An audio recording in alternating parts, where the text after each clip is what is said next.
Sir Anish గారు మీ దగ్గరికి వస్తే మీ నెలవంక అనే సినిమా అన్నపూర్ణ స్టూడియోలో ఓపెనింగ్ జరిగింది సార్. అవును సార్. అల్లు అర్జున్ గారు వస్తున్నారంటే వీళ్ళు ఇంతే చెప్తారులే అనుకునేవాళ్ళం.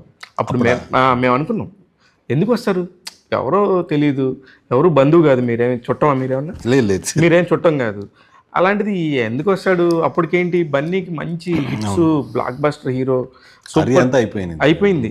అప్పటికి ఇంకా వెల్ ఎస్టాబ్లిష్డ్. ఇంకా బన్నీ సినిమా వస్తుందంటే ఒక క్రేజ్ ఉండే టైం. ఆ టైంలో ఎవరో ఒక కొత్త హీరోకి మళ్ళీ నాకు బాగా గుర్తు, మీరు ఓపెనింగ్ చేసిన టైం కూడా ఈవినింగ్ టైం ఏమో, మార్నింగేనా?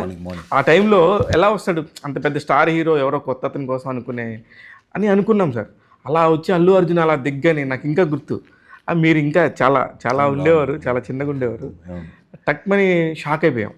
అది ఎలా సార్, ఎందుకు జరిగిద్ది అలాగా తెలీదు. అదే సార్, అది బిగ్గెస్ట్ ఫ్యాన్ ఆఫ్ చిరంజీవి గారు. సో మేబీ ఆ మెగా ఫ్యాన్కి దొరికిన అదృష్టం అని మీరు అనుకున్నప్పుడు నాకు ఎలా ఏమవుతుందో నా చుట్టూ తెలియదు. అన్నీ ఆటోమేటిక్గా జరిగిపోయింది. నేను వెతుక్కొని వెళ్ళలే, నేను వెళ్ళే రూట్లో ఇవన్నీ దొరికిపోయింది నాకు. నేను వెళ్తున్న దారిలో అన్ని అలా నాకు పరిచయాలు, బన్నీ భయ్ పరిచయం అవడం, ఇలా నేను చేస్తున్నాను భయ్యా మీరు రావాలంటే వస్తాను అనడం, in the span of very little ఏంటి దీంట్లో.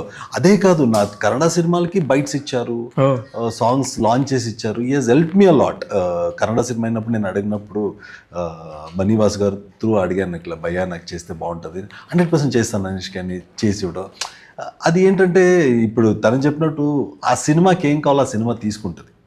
అది అలా జరిగింది అంతే. అప్పుడు నాకేం కావాలో అది అన్నీ అలా అనుకూలంగా, లేకపోతే ఇలా సపోర్ట్గా ఈరోజు మనం కూర్చొని ఒక టాపిక్ మాట్లాడేలాగైనా నాకు అది ఎవ్రీథింగ్ అలా ఫాలో అయింది. కానీ ఆ రోజు అనుకుని ఈ రోజు కూర్చొని ఇలా మాడాల్సి వస్తుందని.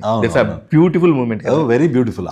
ఆ రోజు ఓకే నేను సినిమా రిలీజ్ చేయలేదు, నేను వెళ్ళిపోయినాను, అవన్నీ ఐ ఫేస్డ్ లాట్ ఆఫ్ ఏంటి ఆ ఏజ్కే పీక్స్ చూసేసాను. పీక్స్ అంటే నేను పదాల్లో చాలా తక్కువే. ఆ పీక్స్కి ఇంకో పీక్ ఏమైనా అర్థం ఉంటే ఐ సఫర్డ్ ఆ టైం. లాట్ అంటే లాట్, దెర్ ఈజ్ నో ఇది. కానీ ఇప్పుడు కూర్చున్నప్పుడు ఇట్స్ లైక్ ఒక చిన్న చిరునవ్వు ఉంటుంది కదా, చూసావా అన్ని దెబ్బలు పడవద్దు. ఇప్పుడు దెబ్బ పడింది తెలియదు మనకి, ఓ దెబ్బ అనిపిస్తుంది. వేరే వాళ్ళకి మా దెబ్బరా, దెబ్బే కదా అనే దీనికి, లేకపోతే ఆ స్ట్రాంగ్నెస్కి జీవితం ఎప్పుడు తీసుకొస్తుంది. కానీ నాకెందుకు అవన్నీ జరగటమే మీకు కరెక్ట్ ఏమో అనిపించింది. ఎందుకంటే ఇట్స్ అ లైఫ్ జర్నీ కదా. ఒక జర్నీ మనకు అన్నీ తెలిసినప్పుడు ఆ దెబ్బ విలువ తెలుస్తుంది.